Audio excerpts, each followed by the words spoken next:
The reason we want to elect to be an S-corp is so that we can lower our taxable income, Right. and split up the way that we're paid so that we can pay less in taxes. But when you change to an S-corp, there's certain things that you have to do. First, you have to have an LLC set up. So you already have to have that Okay. set up. And then you have to file a form with the IRS to change your tax status to that of an S corp. Once you do, you have to follow the rules, which means that you have to follow a keep record of corporate minutes. And then you also have to have a payroll system because now you're going to be on payroll, I and see. payroll taxes have to come out of every check, and payroll taxes have to be remitted every 2 weeks. In addition to that, your distributions can't be more than 60% of the total earnings. So there's, and then a few other tax filings at the end of the year. So all those things that I mentioned are requirements in order to execute the S corp strategy successfully, and it costs money to set up.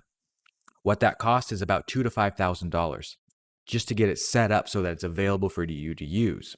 And if you don't Hmm. have a lot of money to start pulling payroll out of in your checking account already, then it's and you spend it all to get it set up, then it's not really going to benefit you. So when you Yeah. run the numbers and you calculate it all out and you say, okay, Evan, at what point in earnings does it make sense to switch?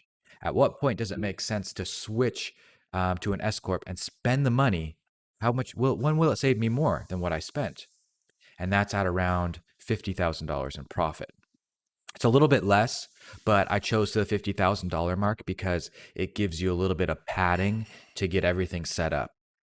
You'll notice that when the money flows, it kind of chunks in, and everybody marches in a line. The money comes in, then it gets dispersed, then it gets dispersed further. And every time money comes into your account, it kind of goes through this sequence of flowing to where it needs to go.